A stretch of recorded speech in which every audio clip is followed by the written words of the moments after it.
Il est 7h19, nous sommes Nikos à un mois pile du début du mondial de foot féminin qui va avoir lieu en France. Oui. On fait le point ce matin sur la compétition dans Europe 1 va plus loin. Car on connaît depuis la semaine dernière les joueuses qui vont représenter la France et ce matin on va parler de l'organisation, de la grande fête qui se prépare un peu partout dans le pays. Bonjour Simon Rubin. Bonjour. Vous travaillez au service des sports d'Europe 1. D'abord Simon, en termes d'organisation, on en est où? Il a fallu construire de nouveaux stades? Même pas, puisque contrairement à l'Euro 2016, cette fois on a tous les stades, tout est prêt d'ailleurs. À Lyon, on est déjà en train d'installer la signalétique spéciale pour la compétition, de changer un peu le mobilier, donc on est vraiment dans le détail. Et puis on a des stades, des villes comme Grenoble, Montpellier qui ont l'habitude d'accueillir l'équipe de France féminine. Alors ce sera, ceci dit, l'occasion de quelques découvertes. Pour le Parc des Princes, par exemple, à Paris, ça fait 43 ans que les Bleus n'y ont plus joué. Enfin, pas de fan zone dans les villes hautes, contrairement à l'Euro 2016. Elles seront remplacées par des villages d'animation comme Place de la Comédie à Montpellier ou près des Halles à Paris. Alors justement, concernant les villes hautes, nous allons partir à Valenciennes, la plus petite ville à accueillir des matchs de foot. Bonjour Lionel Gougelot. Bonjour Nikos. Vous êtes notre correspondant dans le Nord et c'est forcément un événement pour les 45 000 habitants de Valenciennes et des retombées économiques aussi pour toute la région.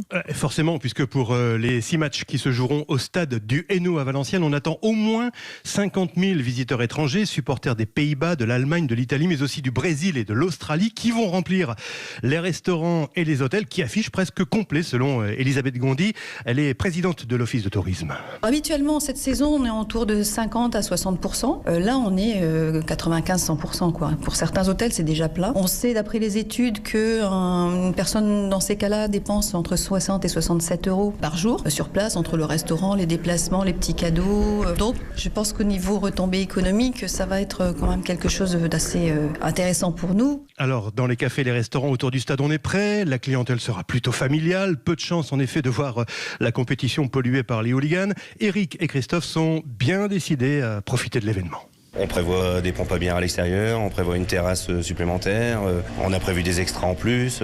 Si on a la météo avec nous, normalement ça peut être qu'un plus pour nous. Des retombées économiques sympathiques et une ambiance chaleureuse, je pense, ça peut être que du bonheur. Il y aura de l'encadrement, il y aura de la sécurité, tout devrait bien se passer. Je pense que tout est organisé de façon que ça se passe le mieux possible. Alors l'agglomération de Valenciennes a diffusé auprès des commerçants des petits guides pratiques pour soigner l'accueil, faire en sorte que les visiteurs séduits reviennent plus tard en touristes, notamment autour des sites du bassin minier qui sont classés à l'UNESCO. Un dernier mot pour vous dire que son mondial de foot ici à Valenciennes, c'est aussi 250 emplois intérim proposés par le comité d'organisation pour des hôtesses d'accueil, la logistique, la restauration. D'ailleurs, une centaine de postes restent encore à pourvoir. Il y a un job dating organisé aujourd'hui à Aumont, près de Maubeuge.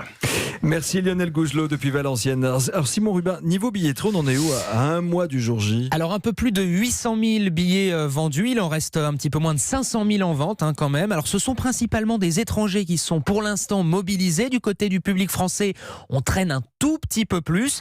Tous les stades ne seront pas pleins, ça on le sait déjà. En revanche, pour les Bleus, ça c'est sûr, c'est guichet fermé. On connaît le programme de Bleu ou pas? Préparation quasi militaire concoctée par la sélectionneur Corinne Diacre. Ça commence demain à Perros-Guirec. 2 matchs de préparation à suivre à Orléans contre la Thaïlande le 25 mai. 6 jours plus tard à Créteil face à la Chine.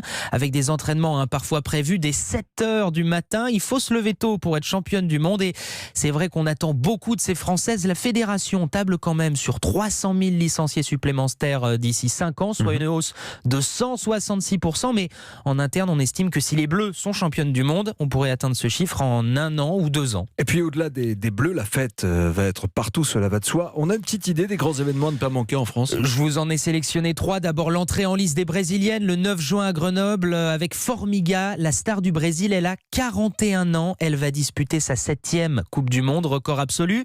Faudra suivre aussi les matchs des Néerlandaises. Leurs supporters ont prévu le 15 juin dans les rues de Valenciennes une grande marche. Ils seront au moins 10 000 dans les rues, une marée orange.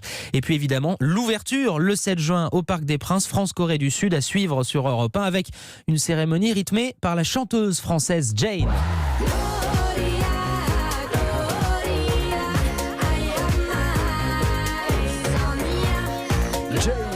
Gloria, c'est le dernier titre qui est pressenti pour être l'hymne de la Coupe du Monde de foot féminin dès le 7 juin et à suivre sur Europe 1 les matchs, des reportages pour vivre la fête partout en France avec toutes les équipes de la rédaction. Merci beaucoup Simon Rubin pour ces explications.